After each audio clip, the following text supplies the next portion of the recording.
الحمد لله رب العالمين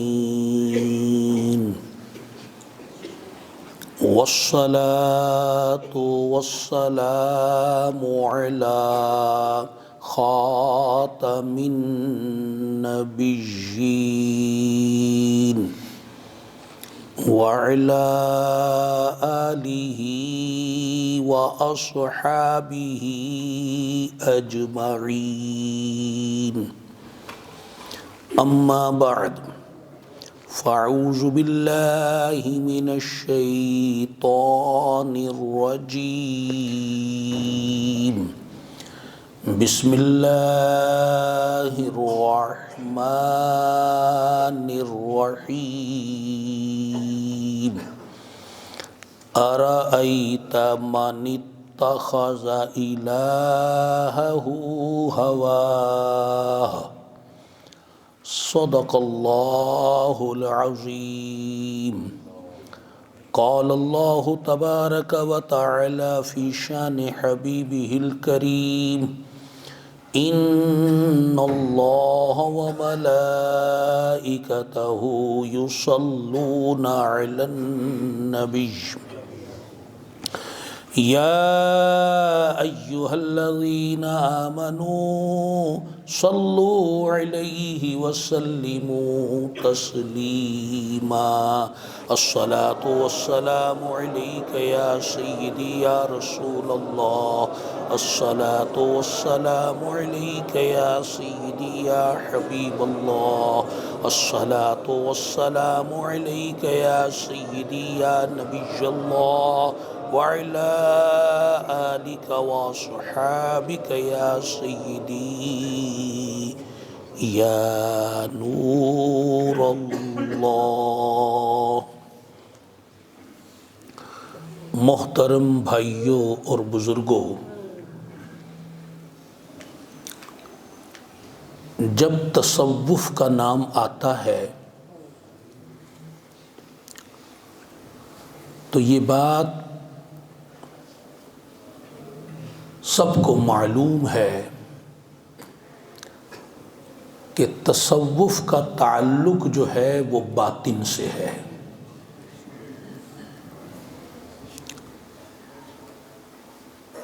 باطن میں دو ایسی چیزیں ہیں کہ جن کو پیش نظر رکھے بغیر تصوف کے آداب اور احکام پر عمل نہیں ہو سکتا۔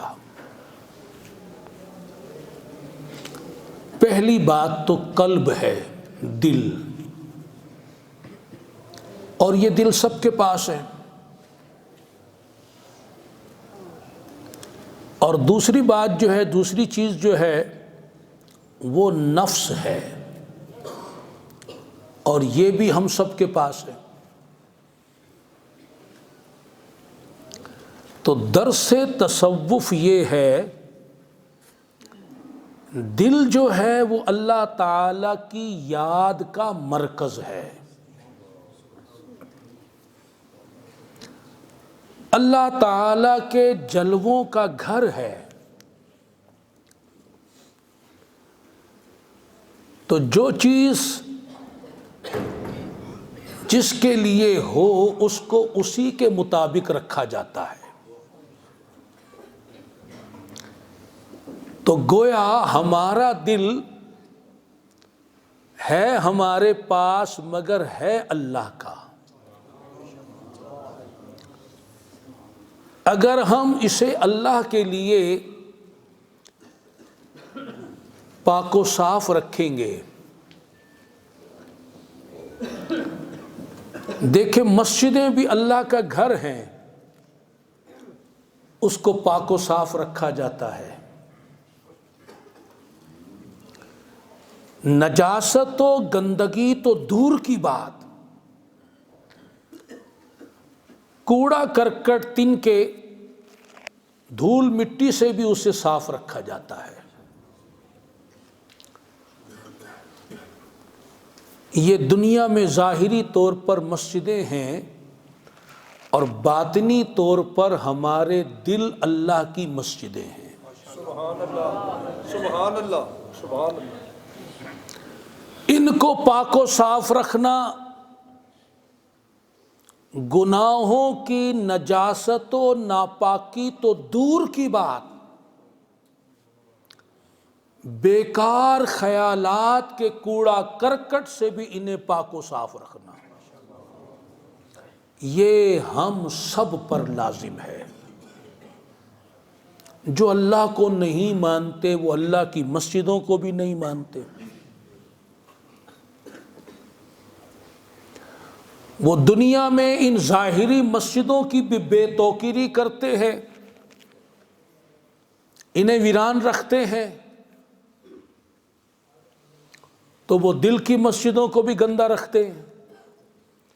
تو الحمدللہ تعالی ہم تو اللہ تعالی پر ایمان رکھتے ہیں، تو اب اس کی مسجد کو،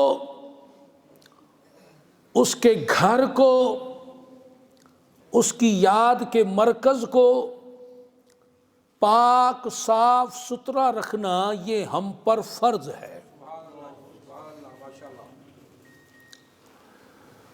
لیکن یہ بات بارہا آپ سن چکے ہیں، میں سن چکا ہوں، ہم سب سن چکے ہیں، مگر کتنے افسوس کی بات ہے کہ ہم نے صرف سننے تک رکھا ہے۔ ہمارے اندر وہ جذبہ بیدار کب ہوگا کہ ہم اللہ کے گھر کی صفائی ستھرائی کے لیے اپنی توانائیاں صرف کریں؟ جس گھر میں ہم خود رہتے ہیں ہم وہاں گندگی پسند نہیں کرتے، اس کو بہترین خوبصورت حسین بنانے کے لیے کیا کچھ نہیں کرتے، تو اللہ تعالی کا گھر آج اس کو ہم نے کتنی ناپاکیوں کے ساتھ گندا کیا ہوا ہے۔ جو ظاہری گناہ ہیں وہ اتنے گندے ہیں، جیسے جھوٹ، کہ جب بندہ جھوٹ بولتا ہے اس کے منہ سے اتنی گندی بدبو نکلتی ہے کہ فرشتہ 2 میل دور چلا جاتا ہے۔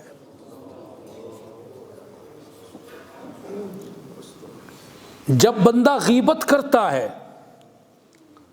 اس کے منہ سے پاخانے سے بھی بدتر بدبو نکلتی ہے۔ یہ تو وہ گناہ ہیں جو ظاہری اعضاء سے ہو رہے ہیں، اور جو باطنی گناہ ہیں ان کی گندگی، نجاست، بدبو جھوٹ اور غیبت کے گناہ سے بھی زیادہ ہے۔ جیسے ام الکبائر حب دنیا، گناہوں کی جڑ، حب الدنیا رأس کل خطیہ،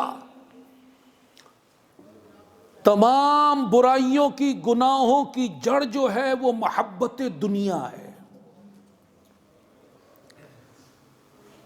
اور آج اس دنیا کی محبت نے ہمارے دلوں میں بسیرا کیا ہوا ہے۔ ایک گناہ کی بدبو، گندگی، نجاست، ناپاکی کا یہ حال ہے، تو جو گناہ سارے گناہوں کی جڑ ہو اس کی بدبو، نجاست، ناپاکی، گندگی کا حال کیا ہوگا؟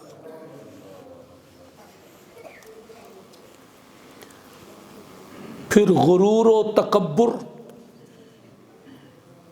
بغض و عداوت، حسد و کینہ، حب مال و جاہ و منصب، شہوات، حرص و طمع، بے صبری و ناشکری، ریاکاری، اس جیسے دیگر جو امراض گندگیاں دل کو ناپاک کیے ہوئے ہیں، ہمیں کوئی پرواہ نہیں، ہمیں وہ بدبو آ ہی نہیں رہی، اس کا احساس ہی نہیں ہے۔ اگر کسی کے جسم پر پھوڑا ہو جائے اور گندی بدبودار پیپ نکلے، کتنی کراہت آتی ہے۔ ہم نے اپنے دل میں ان امراض کے پھوڑے بنائے ہوئے ہیں جن سے بدبو، ناپاکی، نجاست نکل کر ہمارے دلوں کو ناپاک کر رہی ہے۔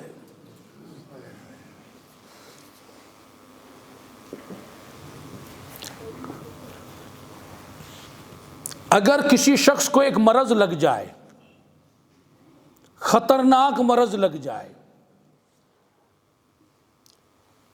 تو جو چیزیں اس مرض کو بڑھانے والی ہیں، اگر وہ عقل مند ہے تو ان چیزوں سے پرہیز کرے گا۔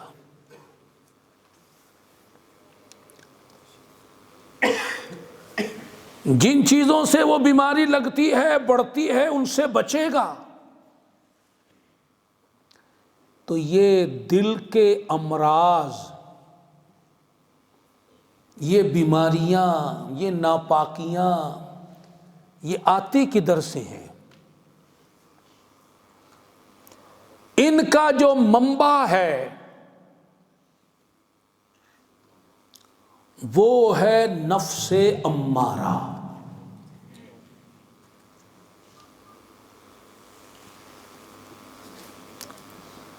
امارہ سرکش،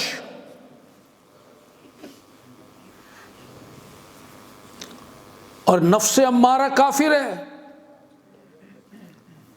اور کافر سے خیر نہیں ملتی۔ یہ نفس امارہ ہمارے دلوں میں یہ ناپاکیاں پیدا کرنے کا ذریعہ ہے۔ تو جب پتہ چلا کہ دل مریض ہے، اس میں یہ بیماریاں، یہ امراض لگے ہوئے ہیں، جن امراض نے دلوں کو ویران کر دیا، ناپاک کر دیا، گندا کر دیا، بدبودار کر دیا، برباد کر دیا، اور پھر بھی جس وجہ سے وہ بیمار ہو رہا ہے، غفلت میں پڑا ہے، اندھیروں میں پڑا ہے، معصیت میں پڑا ہے،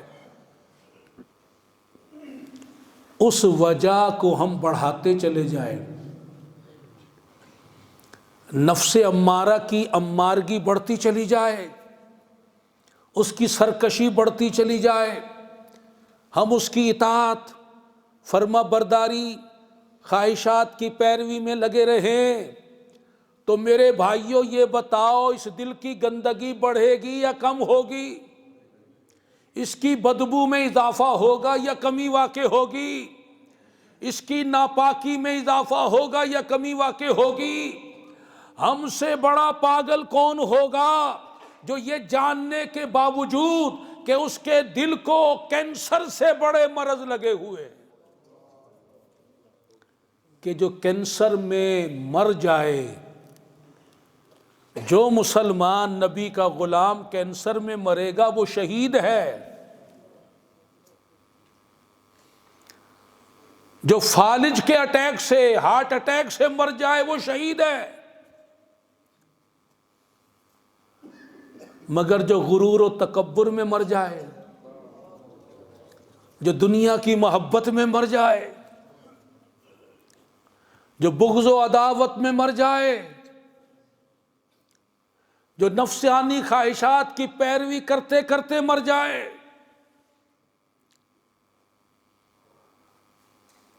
وہ شہید نہیں، وہ ذلیل ہے۔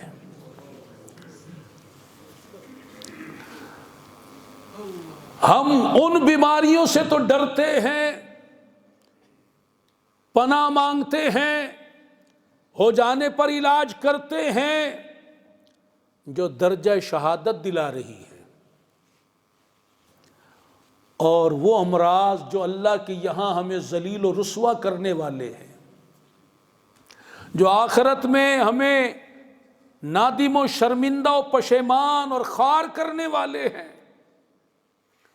ان امراض سے نہ ڈرتے ہیں، نہ پناہ مانگتے ہیں، نہ ان کے لگ جانے پر کوئی علاج کرتے ہیں۔ یہ بے حسی نہیں تو کیا ہے؟ یہ غفلت نہیں تو کیا ہے؟ یہ دل کا مردہ ہو جانا نہیں تو کیا ہے؟ احساس تو جبھی مرتا ہے جب دل مردہ ہو جائے، زندہ دل کا احساس نہیں مرتا۔ اب جس کا دل مردہ ہو گیا، گندا ہو گیا، سخت ہو گیا،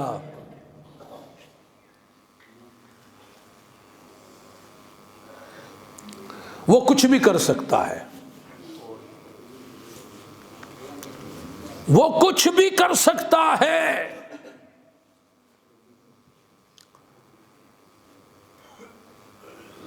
تو میرے محترم بھائیوں اور بزرگوں، کب تک یہ سلسلہ چلے گا؟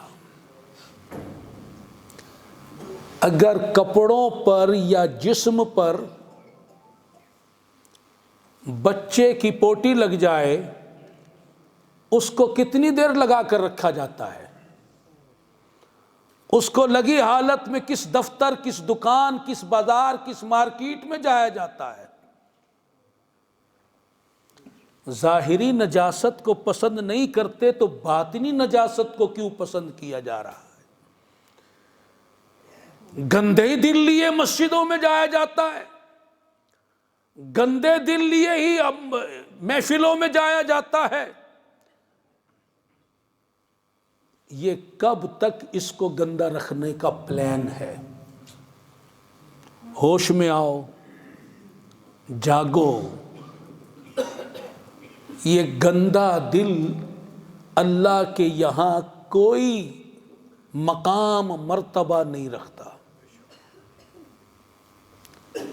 اللہ کے یہاں تو پاکیزہ دلوں کو عزت ملتی ہے، اللہ کے جلوے پاکیزہ دلوں میں بستے ہیں، پاکیزہ دلوں میں اس کی یاد کے گلاب کھلتے ہیں۔ پاکیزہ قلوب جو ہیں وہ فضائل پاتے ہیں، ان کو مراتب ملتے ہیں۔ ہم مسلمان ہیں، جس طرح مسلمان کو اپنے لباس، اپنے جسم اور جہاں بیٹھتا اٹھتا ہے اس جگہ کو پاک و صاف رکھنے کا حکم ہے، اس سے بڑھ کر اسے اپنے دل کو پاک اور صاف رکھنے کا حکم ہے۔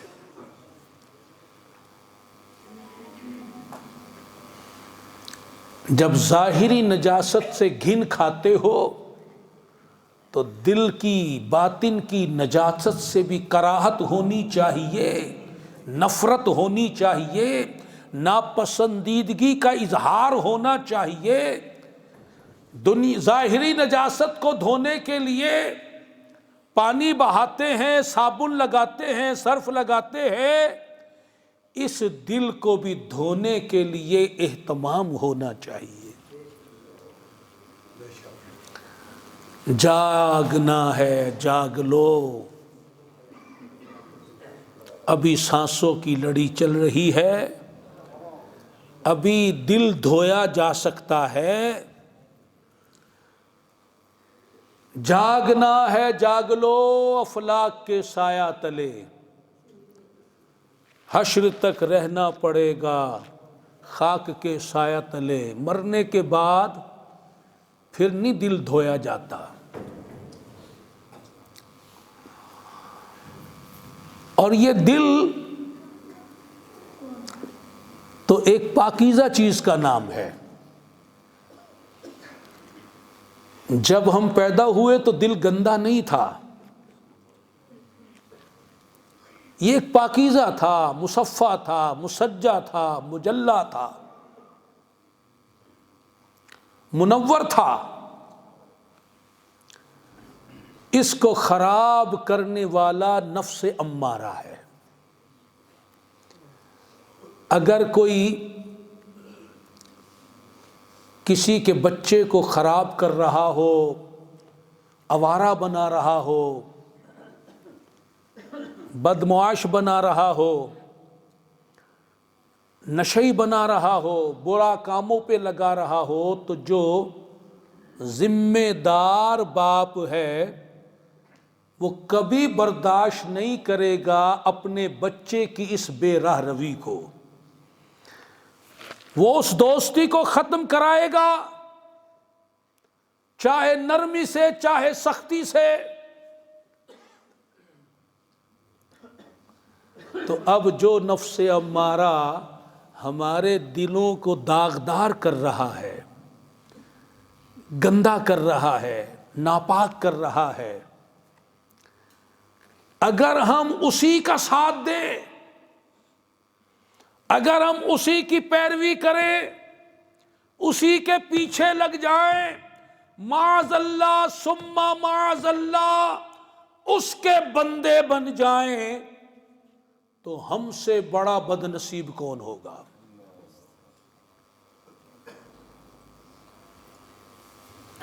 رسول اللہ صلی اللہ علیہ وسلم نے فرمایا کہ دنیا کا بندہ، مال کا بندہ، بندہ کس کا ہوتا ہے؟ خدا کا. جو مال کو خدا بنا لے، جو دنیا کو خدا بنا لے. اور قرآن مجید میں اللہ تبارک و تعالی جل شانہ نے ارشاد فرمایا ارأیت من اتخذ الہہ ہواہ، کیا تم نے اسے دیکھا کہ جس نے اپنی نفسانی خواہش کو اپنا خدا بنا لیا، اپنے نفس کو، اس کی خواہشات کو اپنا خدا بنا لیا. خدا وہ ہوتا ہے جس کی آنکھ بند کر کے اطاعت کی جائے. کیوں، کیا، کیسے، کس لیے، کیوں کر یہ سوال نہ ہو. جو اس نے فرما دیا بلا چون و چرا، اس پر عمل کر لیا جائے، خوشی سے عمل کیا جائے، بالجبر نہیں، محبت کے ساتھ اس کی بات کو مانا جائے، اطاعت کی جائے.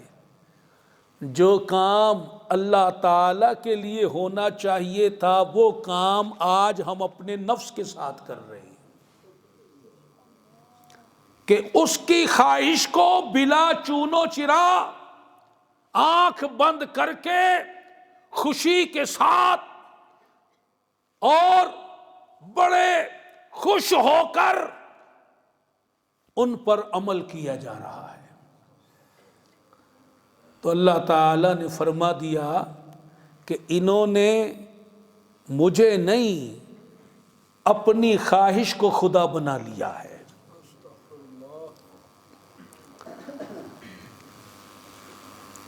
آج میں بھی اس قرآنی آیت کو سامنے رکھوں اور آپ بھی، اور اپنا پکا احتساب کریں، حساب لیں. باتوں سے کچھ نہیں ہوتا. پریکٹیکلی حساب لیں اپنا کہ میں ان لوگوں میں تو شامل نہیں جنہوں نے اپنی نفس کو، خواہش کو خدا بنا رکھا ہو.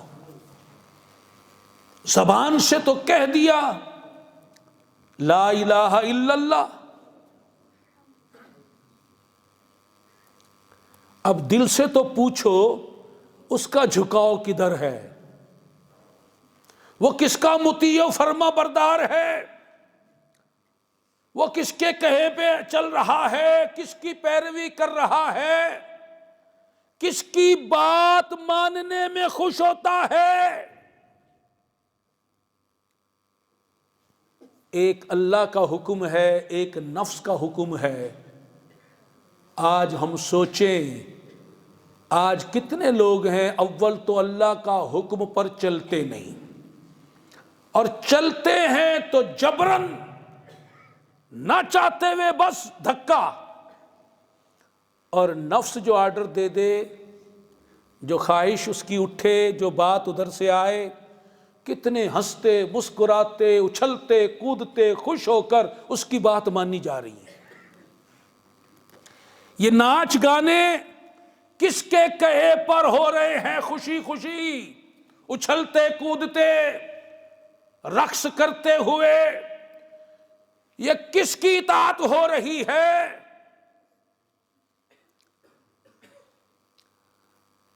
سوچو تو صحیح، ہمیں ہونا کیا چاہیے تھا، ہم ہو گئے کیا؟ راستہ ہمارا کیا تھا، چل پڑے کس راستے پر؟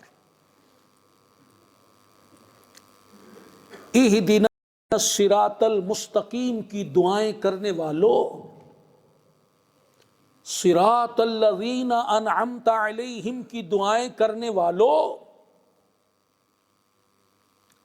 اس رٹافیکیشن سے آگے نکلو اور پوچھو تو صحیح قرآن سے کہ صراط مستقیم ہے کیا؟ کن کا راستہ ہے؟ تو قرآن ہی فرما رہا من النبیین والصدیقین والشہداء والصالحین۔ تو جو ہم کر رہے ہیں کیا وہ نبیوں کا کام ہے، صدیقین کا کام ہے، شہداء والے کام ہیں، اولیاء اللہ والے کام ہیں؟ حکیم الامت مفتی احمد یار خان نعیمی رحمت اللہ علیہ اس آیت مبارکہ کی تفسیر میں فرماتے ہیں کہ یہاں الہ کا معنی مطاع ہے، جس کی اطاعت کی جائے،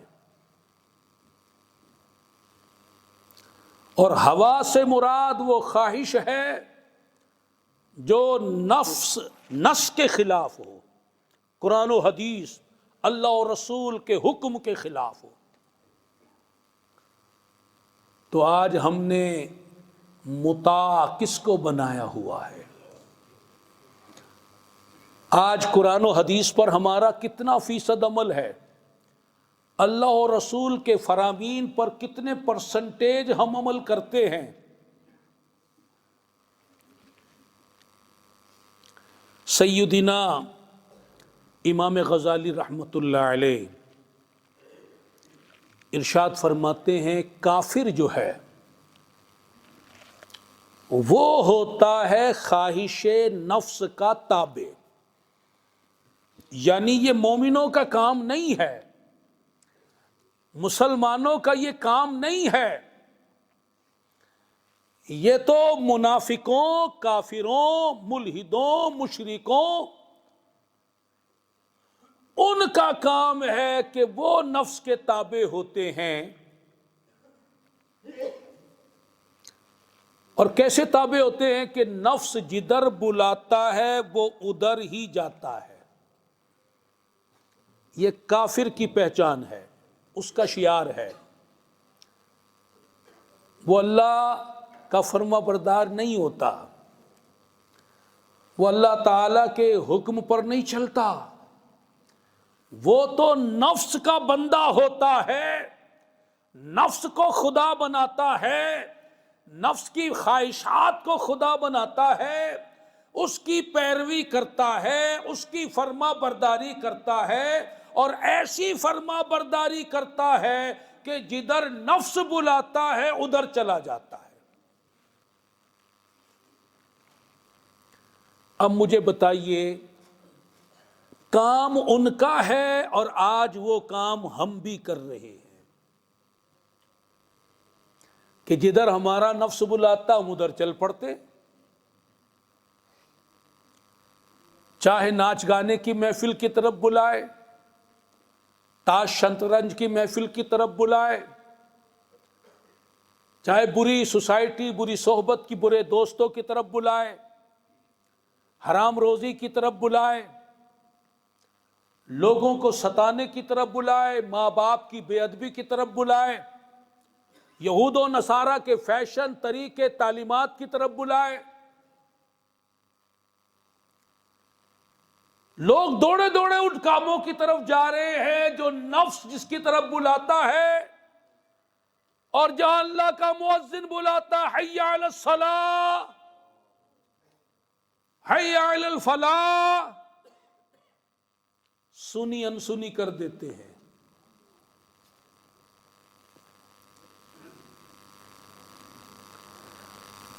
اور پھر امام غزالی رحمت اللہ علیہ فرماتے ہیں کہ جو کافر ہے وہ اللہ تعالی کی کتاب پر عمل پیرا نہیں ہوتا۔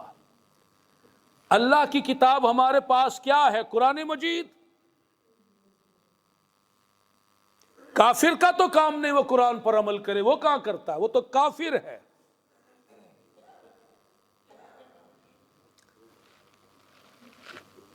وہ قرآن پر عمل نہیں کرتا، اپنی خواہشات پر عمل کرتا ہے۔ اور آج کتنے لوگ ہیں انہیں قرآن سناؤ، چھوڑو بھائی مولویوں کی باتیں ہیں، کرتے وہی ہیں جو ان کا من چاہتا ہے۔ قرآن سناؤ، سنی انسنی کر دیتے، وہی کچھ کرتے ہیں جو ان کا من چاہے، نفس چاہے۔ تو پھر وہ کام جو کافر کر رہے ہیں وہی کام ہم کر رہے ہیں، تو ہم اللہ کے یہاں سچے مسلمان کیسے کہلائیں گے؟ کامل مسلمان کیسے کہلائیں گے؟ بلکہ یہ تو منافقت ہو جائے گی کہ زبان پہ کچھ، عمل کچھ، زبان پر باتیں مسلمانوں والی، عمل کافروں والا۔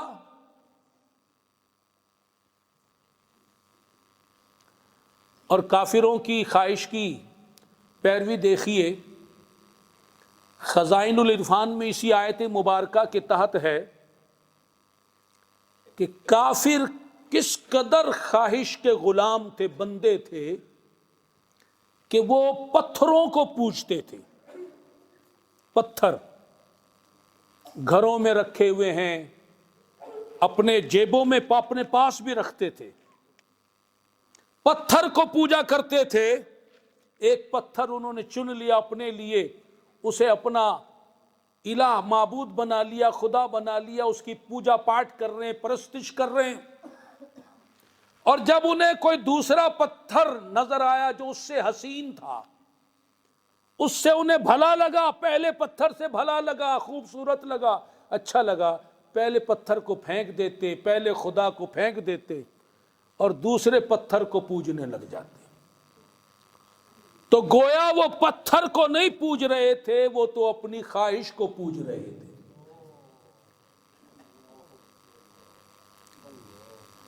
اگر پتھر کو پوجتے تو اسے پھینکا کیوں؟ وہ تو خواہش کے پجاری تھے کہ جو من نے چاہا وہ کر لیا، من نے جو چاہا، خواہش نے جو چاہا، بس وہ اس کو خدا بنا لیا۔ افسوس، صد افسوس، ہزار افسوس، لاکھ افسوس، کروڑ افسوس، آج ہم اللہ و رسول کی اول تو اطاعت نہیں کرتے، کہا نہیں مانتے، اور مانتے وہ ہیں جو ہمیں اچھا لگتا ہو، جو ہمیں پسند آ جائے، بھلا لگے، وہ کام ہم کر لیتے ہیں، چلو بھئی یہ کر لیتے ہیں۔ اور جو کام نفس پر بھاری پڑے، نفس پر مشکل بنے، نفس کے لیے تکلیف دہ ہو اس کام سے دور بھاگتے ہیں۔ فجر کی نماز نفس پر بھاری ہے، بستر گرم ہے، سردی ہے، اب نفس پر بھاری ہے فجر کے لیے اٹھنا، اب وہ نماز چھوڑ دیتے، 1 دن 2 دن 3 دن 4 دن، ہفتہ، مہینہ، پوری سردیاں، کوئی ٹینشن نہیں کہ میری نماز قضا ہو گئی، حرام کام ہو گیا، کبیرہ گناہ ہو گیا، اللہ کی نافرمانی ہو گئی، اللہ کے غضب کو میں نے دعوت دے دی، کوئی ٹینشن نہیں۔ نفس ناخوش ہو رہا تھا اٹھنے پر، تو مجھے تو نفس کی ناخوشی منظور نہیں ہے، اس لیے میں نہیں اٹھا۔ گاہک کا رش لگا ہوا ہے، ادھر جماعت کا ٹائم ہے، نماز کا ٹائم یا نکل رہا ہے، نفس کہتا ہے گاہک ٹوٹ جائیں گے، چلے گئے دوبارہ نہیں آئیں گے، نماز تو پھر پڑھی جائے گی، اپنی پڑھ لینا یا قضا کر کے پڑھ لینا، نماز تو پھر پڑھی جائے گی، یہ گاہک پھر نہیں آئیں گے۔ مال کی محبت ہمارے دلوں میں ڈالتا ہے، ہم کہتے ہیں لبیک۔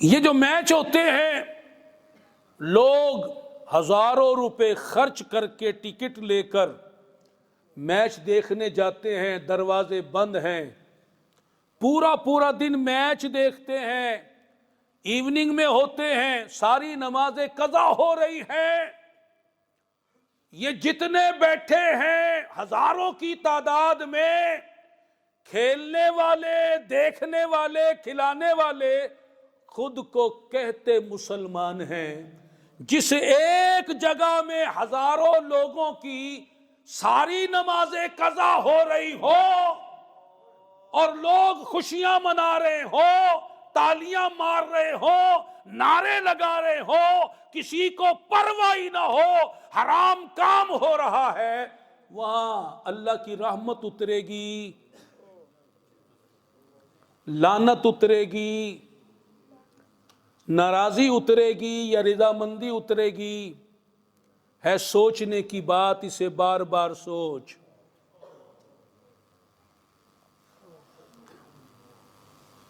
خدا را ہوش میں آئیے، یہ نفس نے بڑی تباہی مچائی ہے۔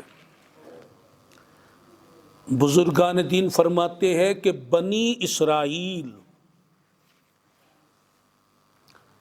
نے اللہ کو چھوڑ کر، پہلے وہ اللہ کی عبادت کرتے تھے، اللہ کو الہ مانتے تھے، انہوں نے اللہ کو چھوڑ کر جو بتوں کو پوجا، اس کی بنیادی وجہ حب دنیا تھی۔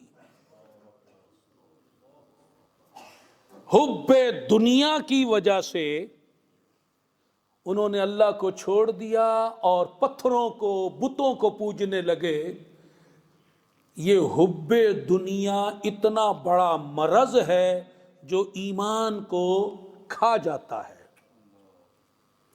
جب نفس امارہ کی ایک برائی کا یہ حال ہے جو اس کی ساری برائیوں میں مبتلا ہو جائے، صرف دنیا کے آرام کو سامنے نہ رکھو کہ بس کھا لیا میں نے، پی لیا، لباس پہن لیا، نوکری پہ چلا گیا، دوستوں سے مل لیا، گھر والوں سے مل لیا، روٹین کا کام ہو گیا، سو گیا، صرف یہ زندگی مسلمانوں کی ہے؟ ایسی زندگی تو کافر بھی گزار رہے ہیں۔ صرف یہ معیار زندگی بنانا، یہ تو جانوروں کا کام ہے، جدھر منہ اٹھایا چل دیے، جہاں چاہ منہ ڈال دیا، چاہے وہ نالی کیوں نہ ہو، ناپاکی کیوں نہ ہو۔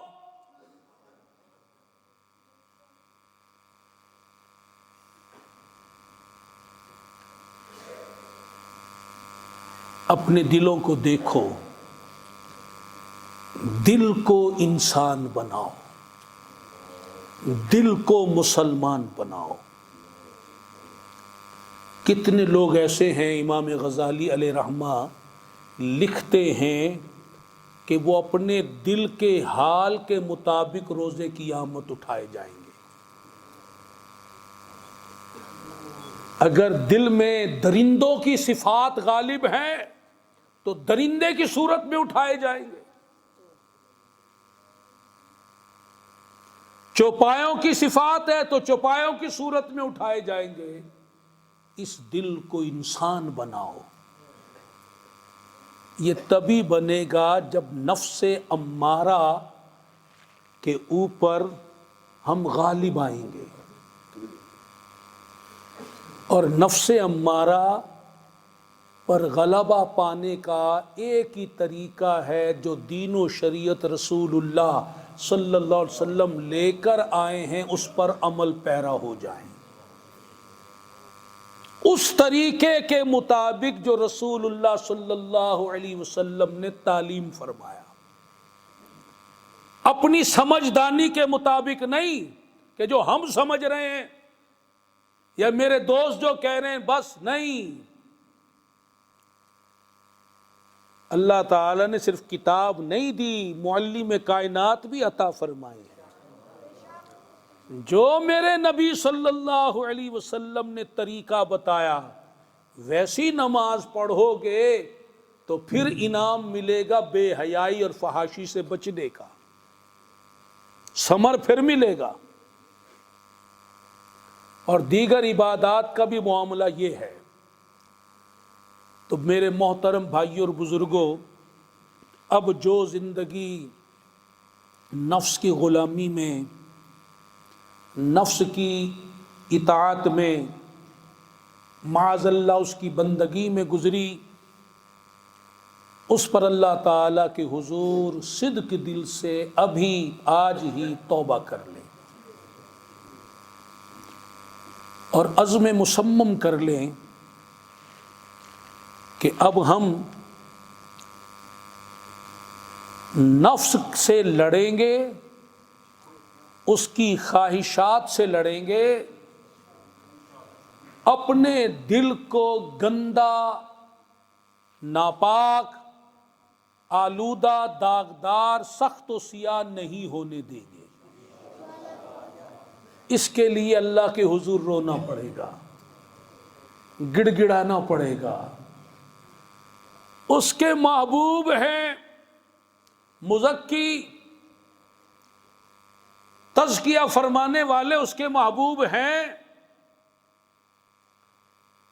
ان کی بارگاہ میں التجائیں کرنی پڑیں گی، خیرات مانگنی پڑے گی، نگاہ کرم کا سوال کرنا پڑے گا، اور نفس کے خلاف جہاد کرنا ہوگا، خواہشات کے خلاف، نفسانی خواہشات کے خلاف چلنا ہوگا۔ اس میں مشکلات آئیں گی۔ میرے نبی صلی اللہ علیہ وسلم نے پہلے ارشاد فرما دیا، اپنے غلاموں کو دیکھو، فرمایا الا، خبردار، سن لو، ہوشیار ہو جاؤ، میں نے راستہ تو بتایا ہے تمہیں حق تک لے جانے کا، دلوں کی پاکیزگی کا۔ جب تم اس راستے پر چلو گے تو سن لو، تکلیفیں آئیں گی، پریشانیاں آئیں گی، مخالفت ہوگی، تنقید ہوگی، برا بھلا کہا جائے گا، ٹانگیں کھینچی جائیں گی، راستے میں رکاوٹ ڈالی جائیں گی، اپنے بھی غیر بھی تماشا بنائیں گے۔ اللہ، خبردار، میری بات غور سے سن لو۔ وَإِنَّ الْجَنَّةَ حُفَّتْ بِالْمَكَارِهِ، یہ جو راستہ ہے نا جنت جانے کا، وہ دلوں کی پاکیزگی سے حاصل ہوتا ہے، اور یہ جو راستہ ہے اس راستے جنت کو تکالیف جو ہے، تکالیفوں سے گھیر دیا گیا ہے۔ اس راستے میں تکلیفیں ہیں۔ نفس کی مخالفت جب ہوگی تکلیفیں آئیں گی، مذاق اڑے گا، جسمانی طور پر بھی تکلیف آئیں گی، لوگوں کی طرف سے بھی تکلیفیں آئیں گی۔ تم نے گھبرانا نہیں، جب منزل بڑی ہو، منزل عظیم ہو، ایک بجلی کا بل بھرنے کے لیے تم دھوپ میں لائن میں کھڑے ہو سکتے ہو، تمہاری منزل ہے بجلی کا بل بھرنا، اس منزل کو پانے کے لیے لمبی لمبی قطاروں میں دھوپ میں کھڑے ہو جاتے ہو۔ تم نے بجلی کا بل نہیں بھرنا، تم نے تو اللہ کی رضا کو پانا ہے، اللہ کے قرب کو پانا ہے، اللہ کی رضا کی جگہ جنت کو پانا ہے۔ اس راستے کو تکلیفوں نے گھیرا ہوا ہے، تم نے تکلیفوں کی پرواہ نہیں کرنی، اپنی منزل کو دیکھنا ہے۔ جس کو جس سے عشق ہوتا ہے وہ اس کی راہ میں آنے والی تکلیفوں کو گلابوں کا پھول سمجھتا ہے۔ جب یہ دیکھو گے نا یہ تکلیف کس کے لیے اٹھا رہا ہوں، پھر وہ تکلیف راحت میں بدل جائے گی۔ پھر تکلیفوں کو نہیں دیکھنا۔ داتا حضور علیہ رحمہ اتنے بڑے بلند مقام قطب الاقطاب، اولیاء اللہ کے سردار، فرماتے ایک مرتبہ میں سفر کرتے ہوئے ایک جگہ ٹھہرا ہوا تھا، اوپر کے چوبارے پر نوجوان بیٹھے ہنسی مذاق کر رہے تھے، خربوزے کھا رہے تھے، اور میں تو راہ خدا کا مسافر تھا۔ وہ خربوزے کھاتے تھے اور چھلکے مجھے مارتے تھے، میں نیچے بیٹھا تھا۔ مقام تو دیکھو، داتا علی حجویری، نام سنتے ہی عقیدت سے دل جھک جائے۔ عام لوگوں کے لیے صرف اولیاء اللہ کے دل جھک جاتے ہیں، جن کے در پر آنے والا اجمیر کا خواجہ بن جاتا ہے۔ وہ کہتے ہیں وہ خربوزے خود کھاتے تھے، چھلکے مجھے مارتے تھے، ایک چھلکا نہیں بہت مارے، اور میں دل میں خوش ہو رہا تھا کہ یہ میں چھلکے جو کھا رہا ہوں، مار کھا رہا ہوں، یہ کس کے راستے میں ہے، میں کس کی راہ میں چلا ہوں؟ اگر اس کی راہ میں چھلکے کھانے پڑ رہے ہیں تو علی حجویری کو قبول ہے، اگر چھلکے خربوزے کے کھانے کے بعد وہ خوش ہوتا ہے تو مجھے اور کیا چاہیے؟ فرماتے اس وقت میرا نفس ذلیل ہو رہا تھا، اس کی ذلت پر میں خوش ہو رہا تھا، کیونکہ ان کی نظر میں منزل موجود تھی۔ ہم تو غصے میں آنکھ پی لو، جب مجھے مارا ہے، جانتے ہو میں کون ہوں؟ ابھی بلا لیتا ہوں اپنے بیٹوں کو، مریدوں کو، تجھے بتائیں گے، سبق سکھائیں گے میں ہوں کون، تو نے مجھے سمجھا کیا ہے؟ یہ کردار اولیاء اللہ کا، صوفیہ کرام کا نہیں ہے۔ تو پہلے سرکار نے خبردار کر دیا، میرے راستے پر آ رہے ہو تو تکلیفیں آئیں گی۔ میرے دین، میں خود اسلام کے لیے میں نے تکلیفیں اٹھائی، ستایا گیا۔ جب میرے راستے پر آؤ گے تو تکلیفیں آئیں گی، کیونکہ جو میرا راستہ اسے تکلیفوں نے گھیرا ہوا ہے۔ وَإِنَّ النَّارَ حُفَّتْ بِالشَّهَوَاتِ، اور جو دوزخ کا راستہ ہے نا، اللہ کی ناراضی والا راستہ، اس کو تو خواہشات نے گھیرا ہوا ہے۔ وہ بڑا لذیذ نظر آتا ہے، بڑا حسین نظر آتا ہے، خواہشات خوبصورت بن کر، حسین بن کر، لذیذ بن کر اس راستے میں موجود ہے، بلاتی اپنی لذت کی طرف، مٹھاس کی طرف، اپنے حسن کی طرف، اپنے خوبصورتی کی طرف بلاتی ہیں۔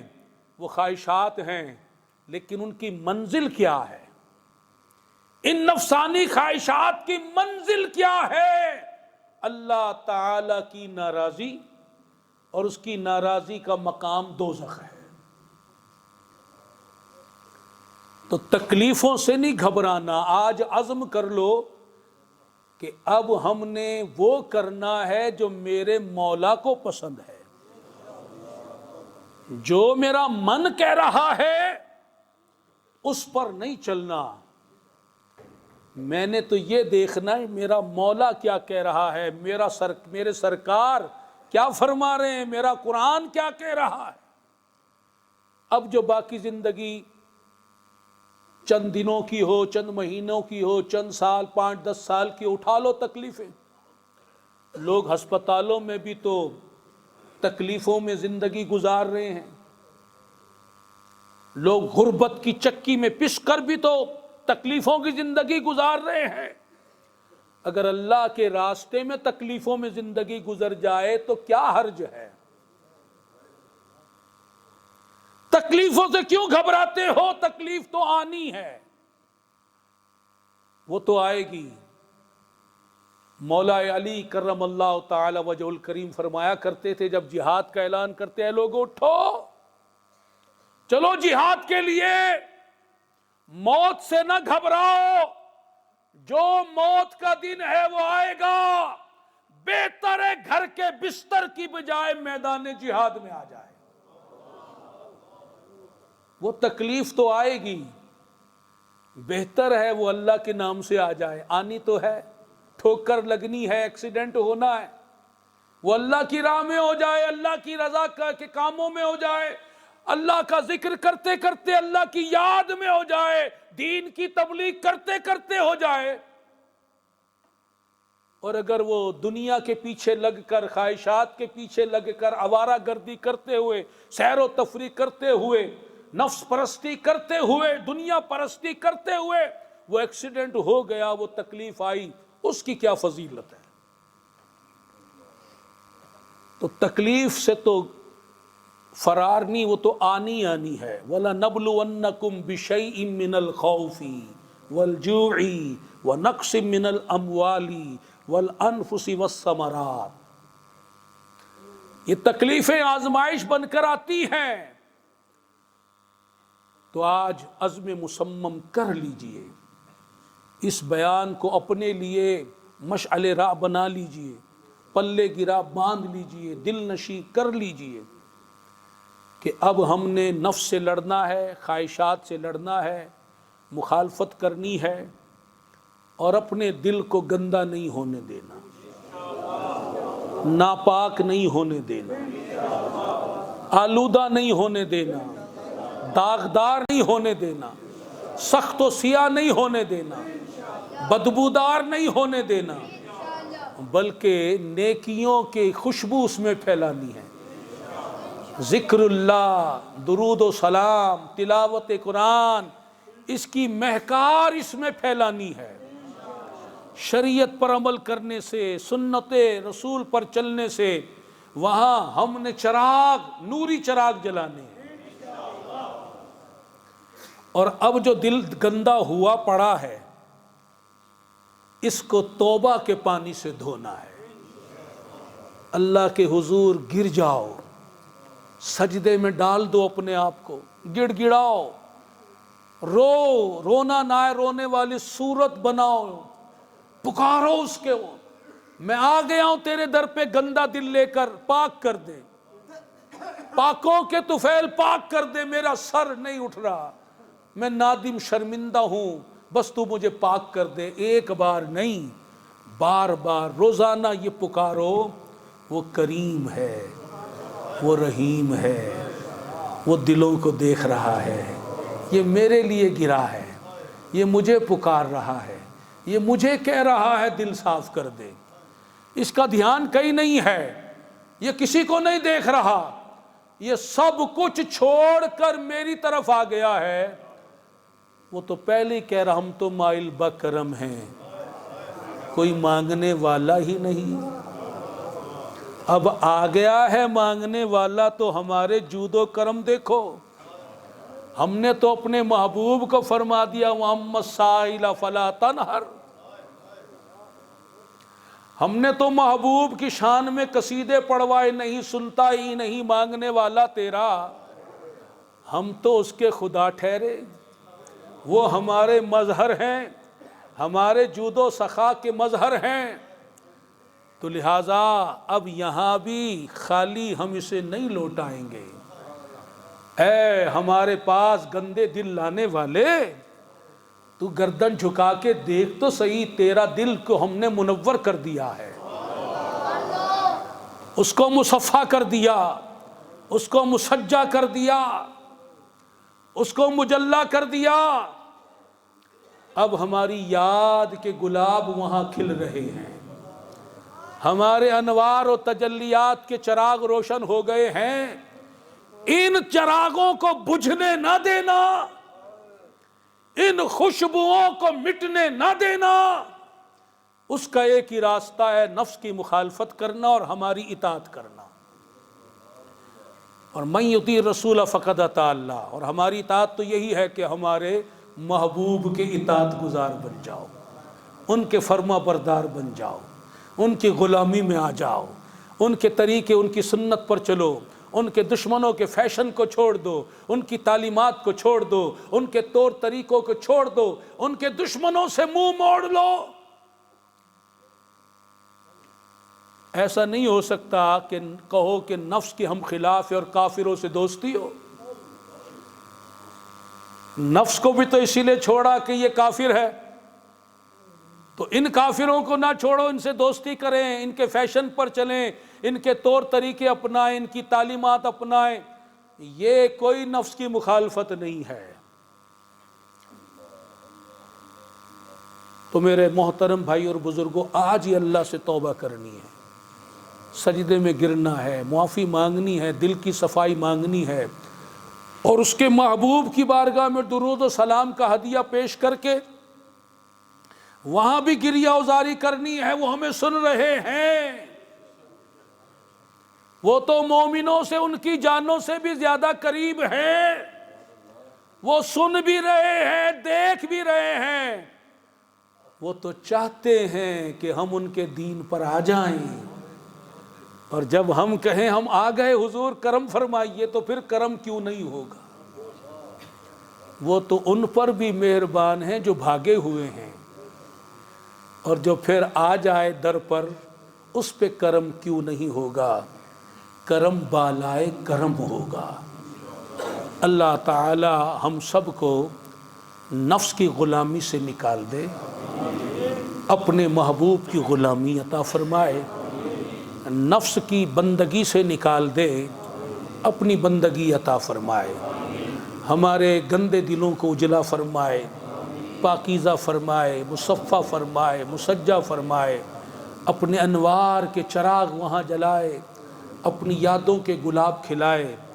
اس کے لیے ہم نے جو تسبیحات کا سلسلہ شروع کر رکھا ہے، آپ اس پر قائم رہیں، جو جتنی تسبیحات پڑھ رہے ہیں اس پر قائم رہیں، اپنے سبق کو آگے بڑھائیں، اور خدا نخواستہ اگر کسی کی تسبیح ٹوٹ گئی تو آج جوڑ لے، جتنی پڑھتا تھا پھر آ جائے اپنی لائن پر، پھر آ جائے اللہ کے ذکر، اللہ کی یاد پر، تو سارے بھائی نیت کرے کہ ہم اپنی تسبیحات کو برقرار رکھیں گے، جاری رکھیں گے، اور جو ابھی تک تسبیحات کی طرف نہیں آئے، آج وہ نیت کر لے کم از کم ایک تسبیح استغفار کی تو آج شروع کر لے، باقی سبق پھر بعد میں لے لیں۔ اللہ تعالی ہم سب کو عمل کی توفیق بخشے، آمین، بجاہ خاتم النبیین صلی اللہ تعالی علیہ وآلہ وسلم۔